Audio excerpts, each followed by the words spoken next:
Hi everyone.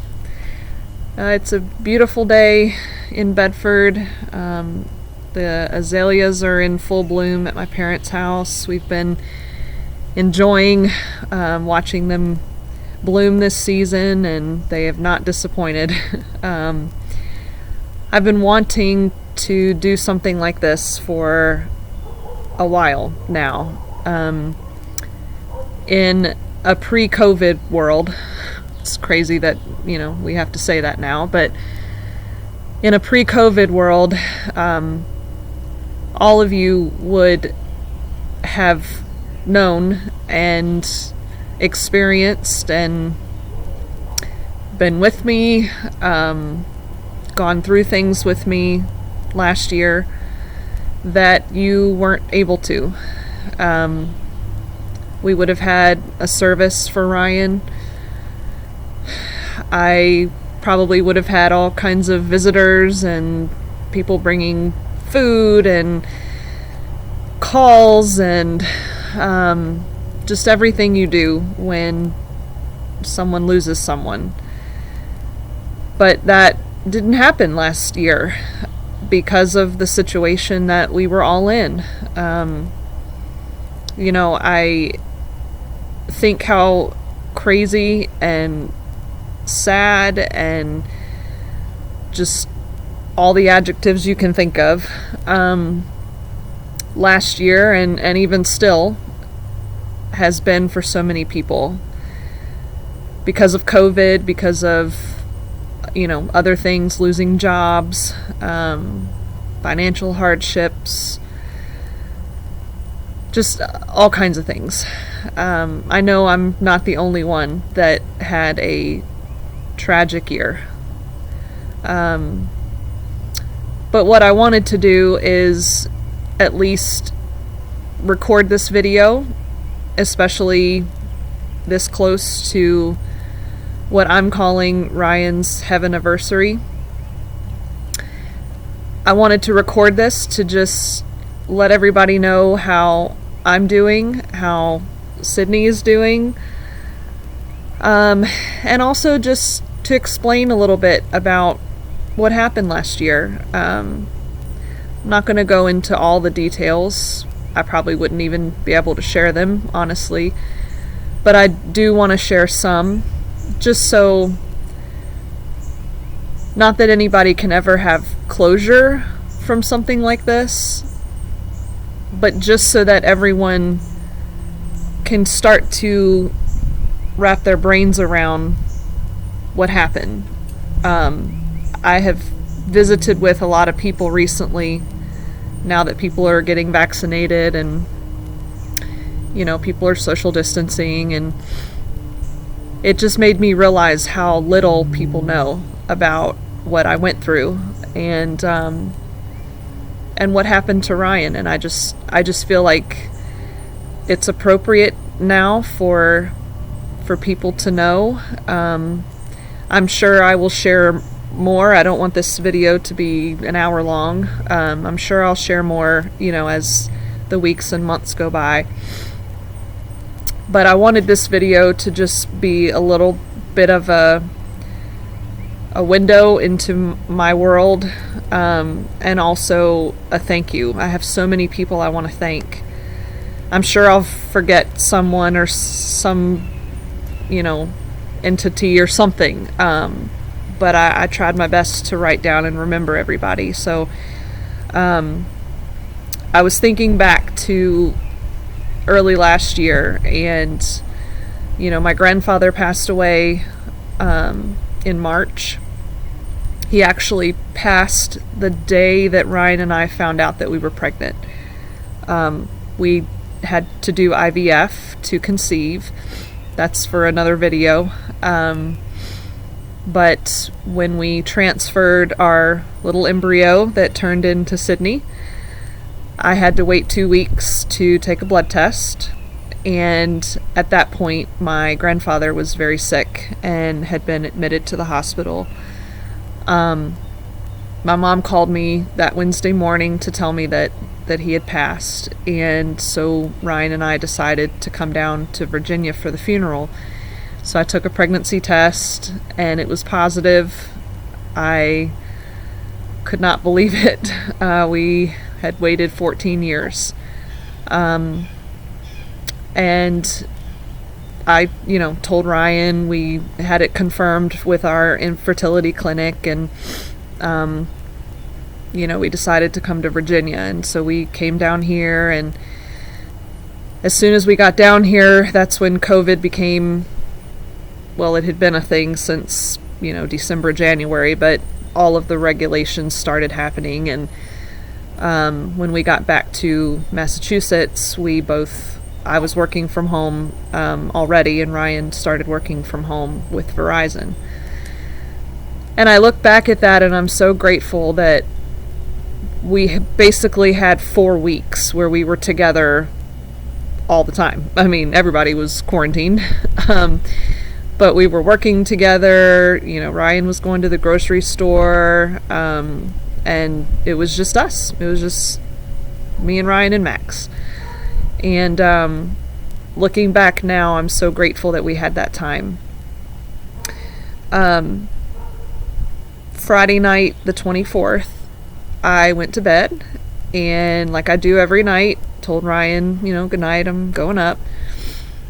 Our thing was every night I would go to bed before him, and 9 times out of 10 he would come back and lay on the bed, and I'd be reading or on social media or whatever, and he would talk to me, and we would just shoot the breeze, and then he'd go back in and watch a show, and I'd go to sleep. For some reason he didn't come up that night. I don't know why. I fell asleep, and around 11:30 I heard him from downstairs yelling for me, and I jolted up. Max was with me, and he got up real quick and jumped off the bed and ran downstairs, and I walked downstairs, and Ryan was on the couch, and he had his head in his hands, and he basically told me that something's wrong. This is the worst headache I've ever had in my life. Something's wrong. You need to call 911. And at first I thought, it's a headache. Like, I said, can you get in the car? Like, I'll take you to the ER. We don't need to call the ambulance. And he said, no, something's wrong. Call 911. So I did. And about 5 minutes later, the ambulance showed up. And, of course, they're in full hazmat gear because of COVID. And they come to the door. They wouldn't come inside because their reasoning was they didn't want to expose anybody to anything they might, had picked up, which is, I understand, but Ryan could not walk. I mean, he was in so much pain, he could not get off the couch. And so a couple minutes back and forth, sir, we need you to walk to us. I can't get up. And of course, I'm 10 weeks pregnant at the time, and I'm trying to tell them I can't lift him. And finally, I think Ryan just summoned all the strength that he had, and he got up, and I helped him walk out to the ambulance, and they put him on the gurney and put him in, and they took his blood pressure. That was the first thing that they did, and I could hear the technician tell him, sir, your blood pressure is through the roof. We got to get you some fluids. I'm going to put in an IV. And so she starts putting the IV in, and one door was closed to the ambulance and one was open, and I was talking to the other technician outside, and I heard Ryan, when she put the IV in, I heard him joke with her, and he goes, oh, you're out of practice. And she laughed, and I kind of smiled to myself thinking, classic Ryan, he's in pain, but he's going to joke with somebody. And they shut the door. The lady shut the door, and she said, okay, we got to get him, to the ER. And I said, okay, we just moved here 4 months ago to the new city. I don't know what hospital you're taking him to. Can you tell me? She said, the hospital, and she said, but you can't come. And I said, no, I know I can't go in the ambulance with you, but, I'll come once I take care of my dog and everything. And she said, no, ma'am, you can't come to the hospital at all because of COVID. And I think that was when everything started sinking in. I still had no idea how serious it was. I thought Ryan had just had a blood pressure issue and they were going to get him some fluids and, I was going to pick him up in a couple hours. And I still at that moment thought that. But I didn't think that I wasn't going to be with him. And so I said, well, how am I going to know when he gets there, what's going on? And she said, the ER has your number and they'll call you. So they left. And I went back in, took care of Max, went back upstairs, and at that point, I was exhausted. Went back upstairs and laid down and just waited for the call. About an hour went by, and I finally got the call that he had been checked in. They had run a bunch of tests, and that they were really concerned that he potentially had a brain aneurysm. And I had heard the word before, but I didn't quite know what it was. And so they said they were going to take him for a CAT scan, do all the tests they had to do, and that they'd call me back. So, of course, I'm Googling, brain aneurysm and, which is the worst thing you can do. Because immediately I immediately knew that this was not good. About another 20 minutes, 30 minutes later, they called back and they confirmed that he had an aneurysm. They said they couldn't do anything at the ER because they weren't equipped, so they had to send him to Boston to Brigham. And they were loading him up as we were talking and taking him there so that they could do what they needed to do. And so for the next 4 hours, I was getting calls like every 30 minutes about his status. They made it to Brigham. They took him in for another CT. It was still not good. There was more damage.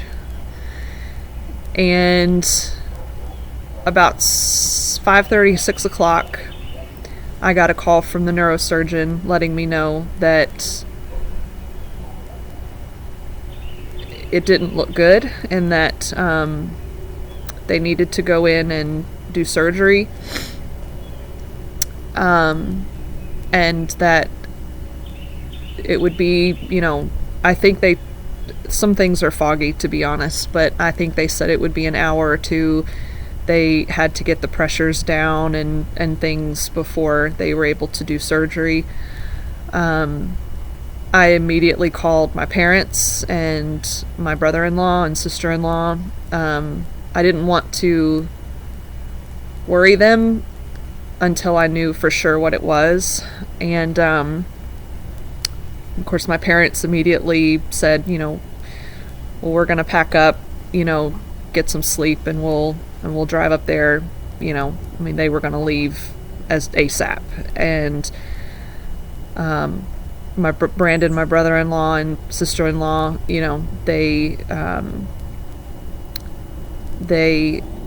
said, we'll do whatever you need, keep us updated, we're praying, we're going to call for prayers, everybody just kind of jumped into action. And of course my brother too, and my sister-in-law, Olivia, I called them as well, and everybody was praying. And so I just started calling some people. I didn't want, I was in such a complete shock. Just complete shock. I asked for prayer from our life group and our church and lots of family friends, and the word eventually spread, and I knew Ryan was covered in prayer. I spent that afternoon and evening and of that Saturday, and then the next day until my parents got there, alone. Not because nobody was reaching out, but I just couldn't see anybody. I literally I just wanted to be alone. My friend Jen brought me dinner that Saturday night, which was great because that was the first thing I'd eaten since that morning. But I just wanted to be alone. I didn't want to be around anybody. I was getting calls every hour, 2 hours throughout the day, night, into Sunday the next day. They were finally able to do surgery once the pressures were down enough. And when I got that call, the neurosurgeon stayed on the phone with me for 30 minutes, explaining everything, answering questions. And she explained that when they were able to do the surgery, when they got in, the aneurysm had burst again. They were able to clip it, but the damage that it had already done and then continued to do. That's when she told me that, she said, "Mrs. Ellis, your husband is not your husband anymore." She worded it differently, but I asked her to be as honest with me as she could because, I didn't want anything to be sugar-coated. I needed to know exactly what was going on. And she said, every part of your husband's brain that makes him him are now severely damaged. And the life support that we have him on is doing everything for him.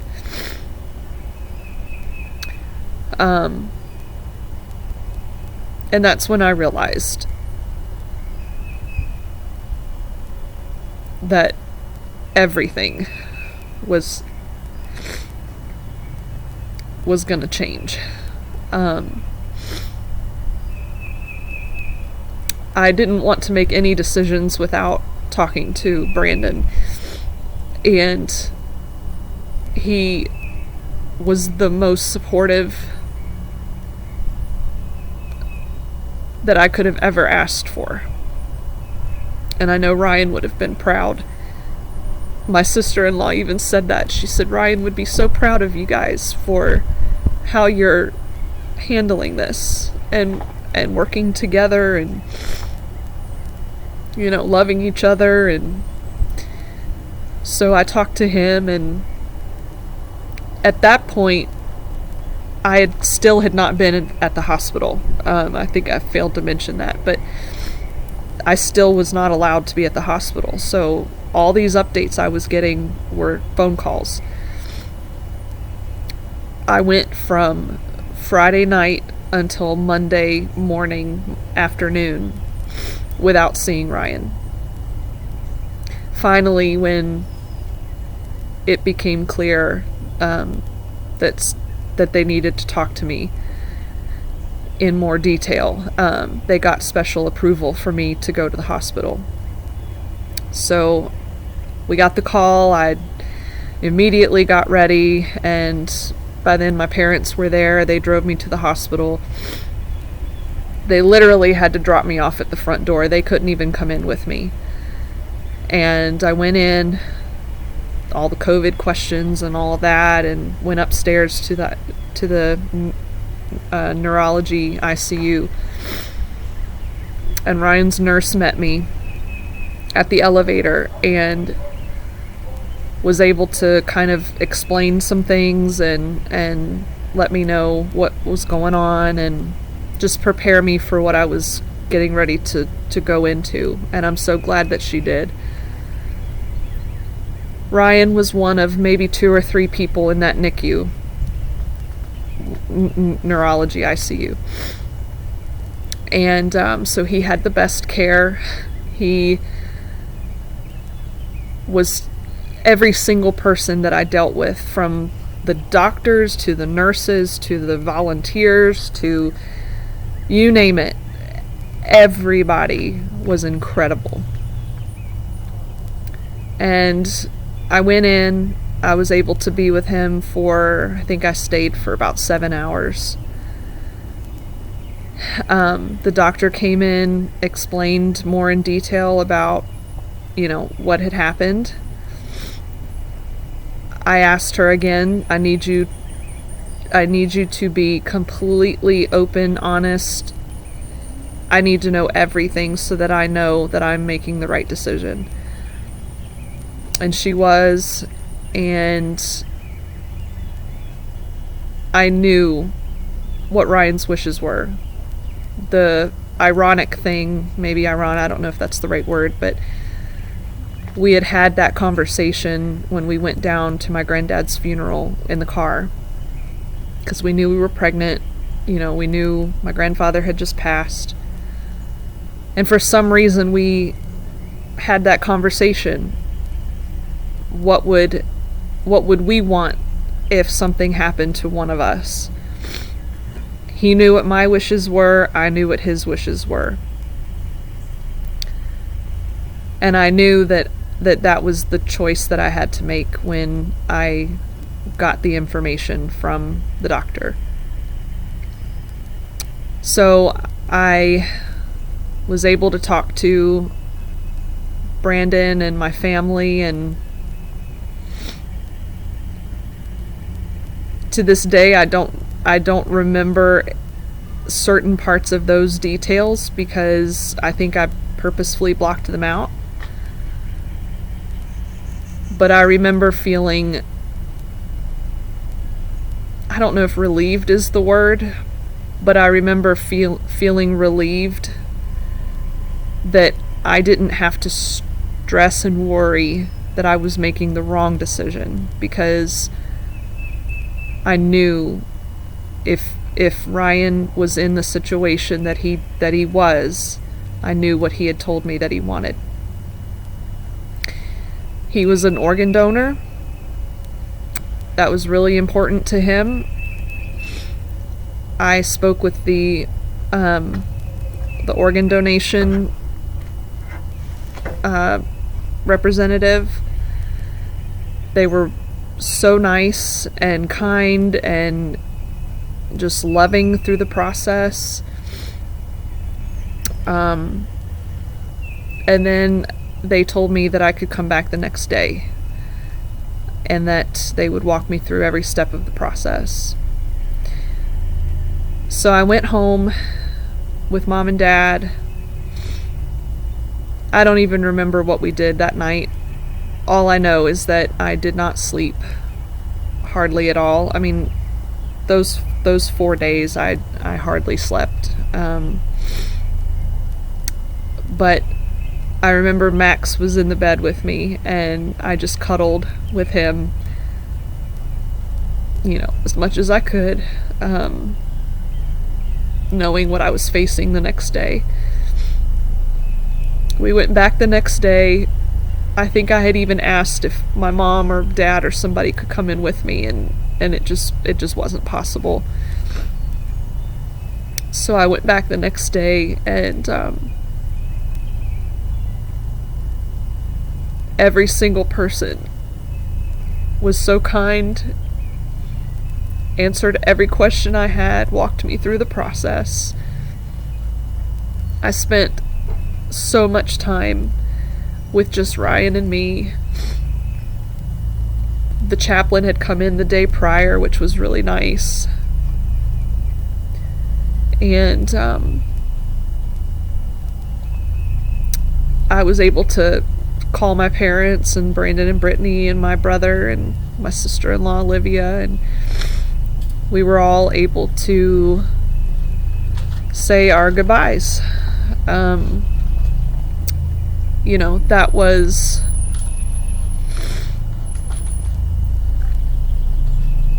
I don't have words for it, really. It was the hardest, most tragic thing I've ever had to do in my life. And it was even worse because I was alone.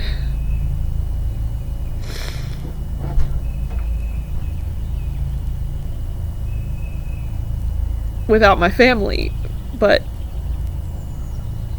so many people had become my family, all the nurses and doctors, and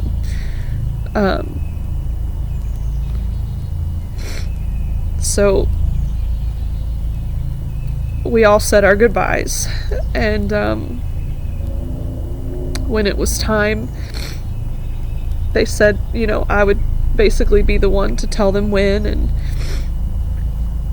they said that they weren't sure how long he was going to hang on.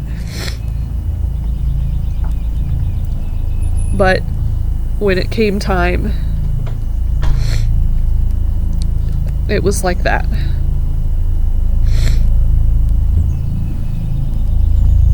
And I knew at that moment that I had made the right decision. That he would not have wanted to have basically been in a hospital bed.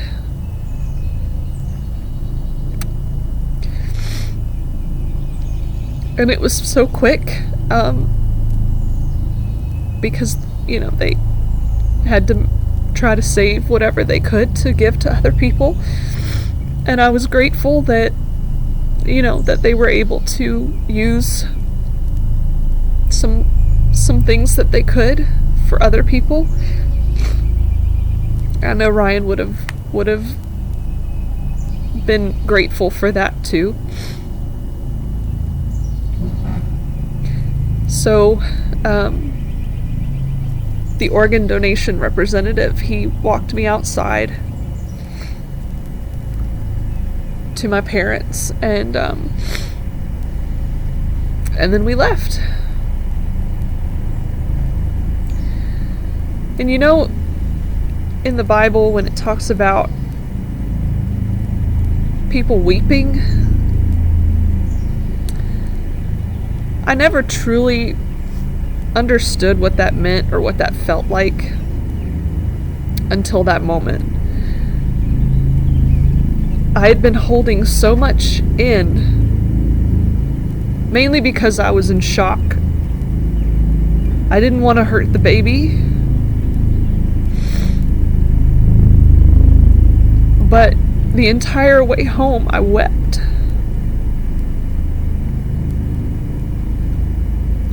And when I got home, I got a call from my OB because I had graduated from the infertility clinic, and they were calling to set up my next appointment.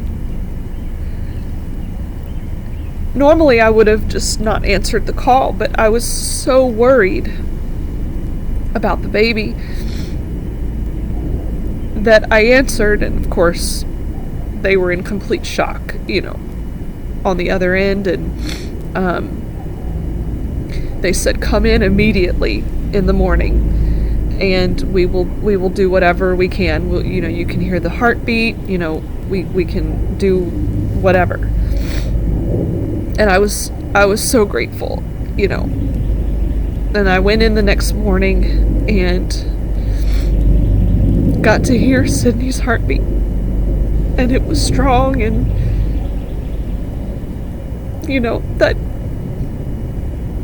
that gave me some peace.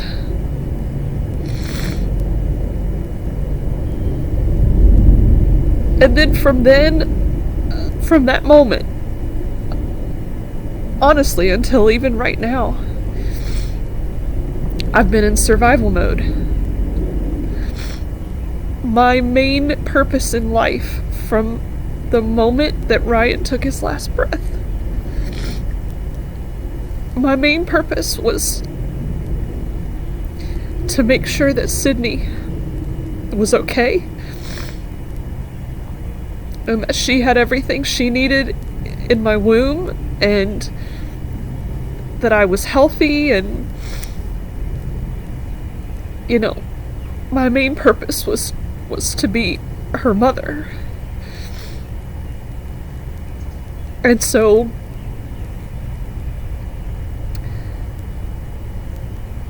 I was in Massachusetts until July. My parents stayed for another week and a half, 2 weeks, and my brother-in-law, Brandon and Brittany, came up and stayed with me. And you know, I had so many people calling and checking in on me, and you know, but there were many, many nights and days that I was by myself.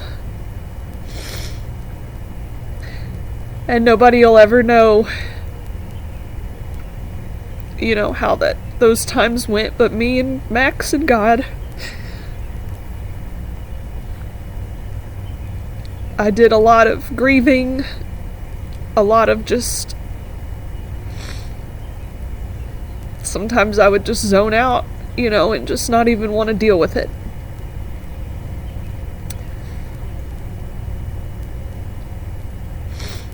And I knew that I couldn't focus too much on the future. I was literally one day at a time. One day at a time.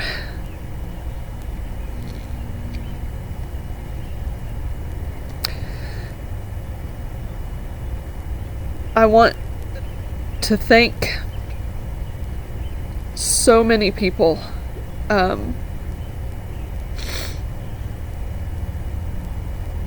I hope I can get through it all. I wrote it all down so that I don't miss anybody.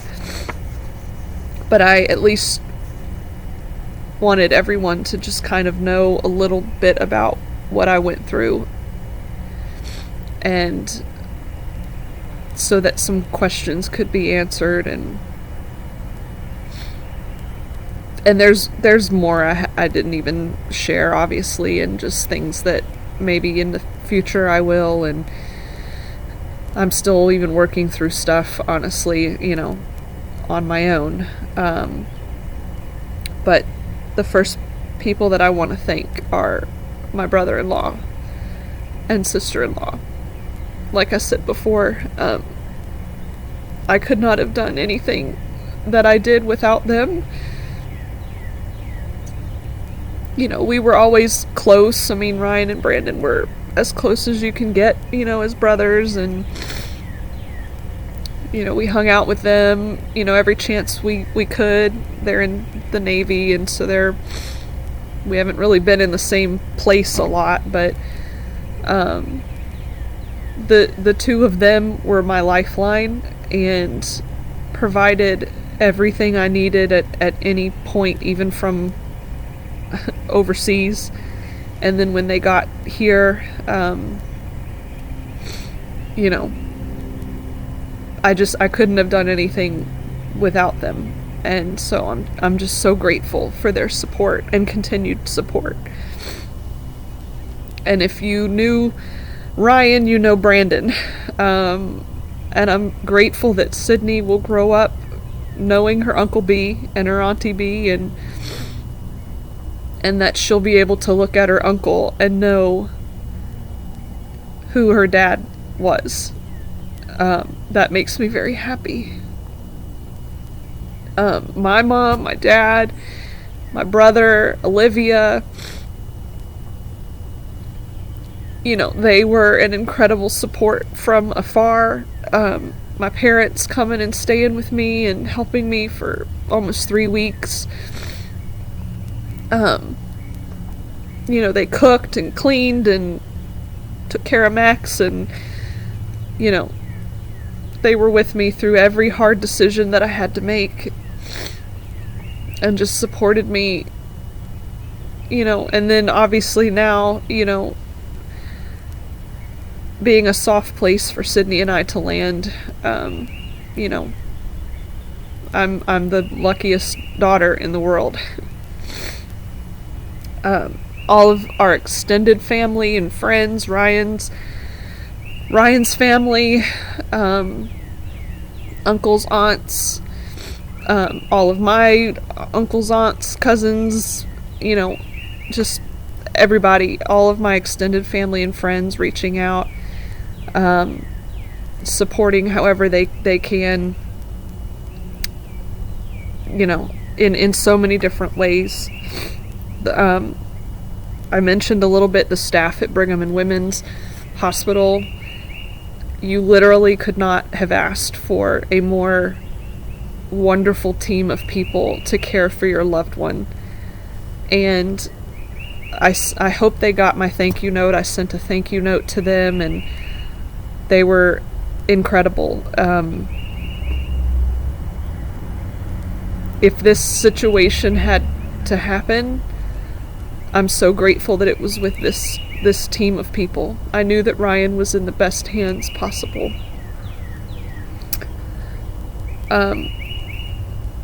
When we moved to Massachusetts, we knew we wanted to find a church, and about 3 or 4 weeks after I moved up there, I said, okay, it's time, we gotta find a church. And I Googled churches near me, and literally 3 miles down the road was Grace Church. And so we went. First Sunday, it was amazing. We left. Ryan said, this is our church. We found our church. And I said, I agree. Not long after, we got involved with a life group. That's another story I'll share later, but just suffice it to say, it was the best life group ever. We made so many incredible friends. Again, knowing now that I was going to go through this, I'm so glad that I had those friends and that established network of people that came alongside me and loved me, provided for me, support. They still, to this day, I'm in contact with them once a week, probably. You know, checking on me, and I'm just grateful. And not only that one life group, but my other life group with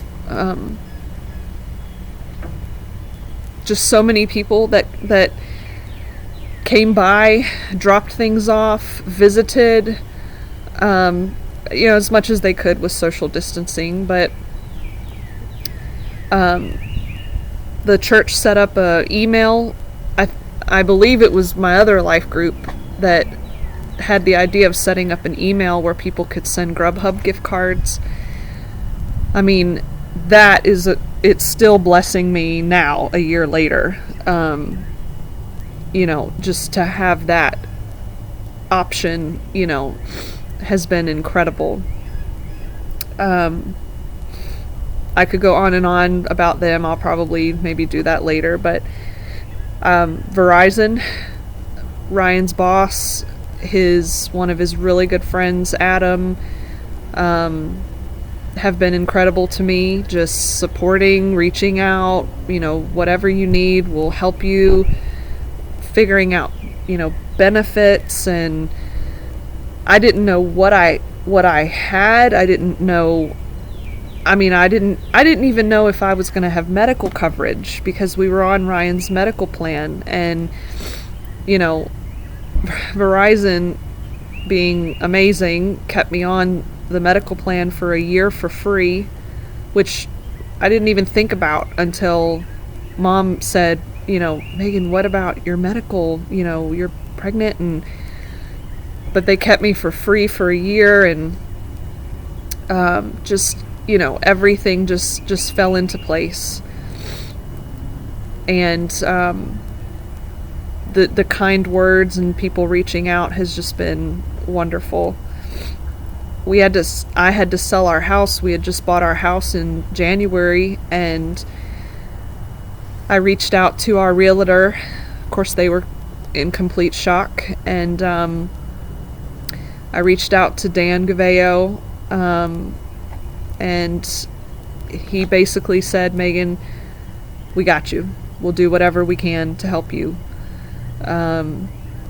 I was able to list and sell the house within basically 2 months.